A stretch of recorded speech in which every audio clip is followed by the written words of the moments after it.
মিথ্যা বলে নেশা খায় পীর সাহেব চরমোনাই স্লোগানটা যুবদল নেতা রবিউল ইসলাম নয়নের। এই নয়ন সে ব্যক্তি যিনি নিজের চাঁদাবাজির দায়ে অভিযুক্ত, অথচ সেই তিনিই আবার চাঁদাবাজির বিপক্ষে বলেন। শুধু তাই না, যুবদলের মিছিলে তাকে নেতৃত্ব দিতেও দেখা যায়। মিছিলে চরমোনাই পীরকে উদ্দেশ্য করে নয়ন বলেছেন, ভণ্ড পীরের চামড়া তুলে নেব আমরা।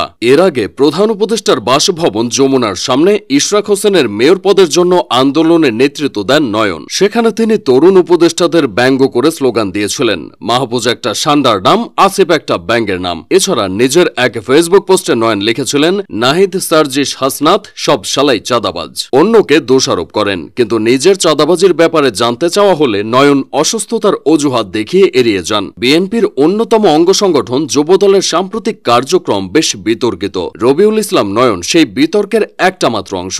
ঢাকা মহানগর দক্ষিণ যুবদলের এই সদস্য সচিব ফেসবুকে বেশ সক্রিয়। সামাজিক যোগাযোগ মাধ্যমে জামায়াত শিবির, চরমোনাই ও এনসিপি সহ সব দলের বিরুদ্ধে তাকে সরব দেখা যায়। এনসিপিকে তিনি কিংস পার্টি বলেন, জামায়াতকে রাজাকার বলে পাকিস্তানে পাঠাতে চান। রবিউল ইসলাম নয়ন আওয়ামী লীগ পতনের পরপরই বেপরোয়া হয়ে ওঠেন। তার বিরুদ্ধে দখল ও চাঁদাবাজির নানান অভিযোগের পর ইসলামী ব্যাংক দখলেরও অভিযোগ ওঠে। অভিযোগ উঠেছিল এস আলম গ্রুপের হয়ে মোটা টাকার বিনিময়ে নয়ন ও তার অনুসারীরা এই ব্যাংক দখলে ভাড়াটে হিসেবে কাজ করেছে। ব্যাংক দখলে নয়ন ব্যবহার করেন। তার ছোড়া 6 ব্যাংক কর্মকর্তা আহত হয়। এর আগে নয়নের বিরুদ্ধে বেসরকারি টেলিভিশন সময় টিভি দখল চেষ্টার অভিযোগও উঠেছিল। সংবাদ মাধ্যম সূত্রে জানা যায়, টিভির মালিকানা নিয়ে ঝামেলা থাকায় একটি পক্ষকে সমর্থন জানিয়ে মোটা অঙ্কের টাকা নেন নয়ন। এভাবে প্রত্যন্ত অঞ্চলের এক নিম্ন মধ্যবিত্ত পরিবারের সন্তান হয়েও আওয়ামী লীগ পতনের মাত্র কয়েকদিনে দখল আর চাঁদাবাজি করে কয়েক কোটি টাকা কামিয়ে নেন তিনি। ফলে খোদ নিজ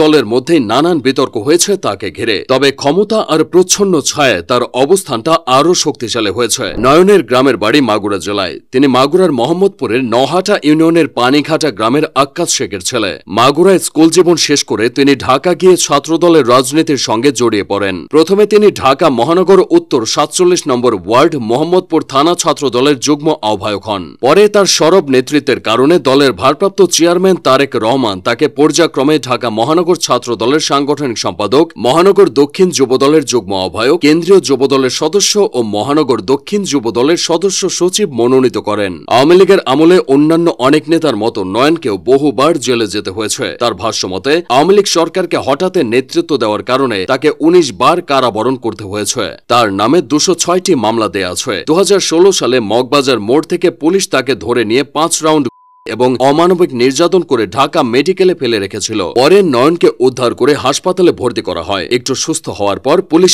আবার তাকে গ্রেপ্তার করে এবং বিভিন্ন মেয়াদে রিমান্ডে নিয়ে শারীরিক মানসিক নির্যাতন করে। অতীতে বহু প্রতিকূলতার মধ্যে দিয়ে যাওয়া সেই নয়ন এখন নিজেই যেন অন্যদের জন্য প্রতিকূল হয়ে উঠেছেন। রবিউল ইসলাম নয়ন ঢাকা মহানগর দক্ষিণ যুবদলের সদস্য সচিব হন 2023 সালের আগস্টে। পরের 1 বছর আওয়ামী লীগের দাপটে তিনি সেভাবে ভূমিকা রাখতে পারেননি। 2024 সালের 5 আগস্টের পর সবকিছু বদলে যেতে থাকে। সরকার পরিবর্তনের পর খোলস ছেড়ে বেরিয়ে আসেন তিনি। শুধু বিরোধী দলগুলোতে নয়, নিজ দলের ভেতরেই তিনি সমালোচিত হয়েছেন। 2025 সালের 28 মে রাজধানীর নয়াপল্টনে বিএনপির 3 অঙ্গ সংগঠন ছাত্রদল, যুবদল ও স্বেচ্ছাসেবক দলের যৌথ আয়োজনে অনুষ্ঠিত হয় তারুণ্যের সমাবেশ।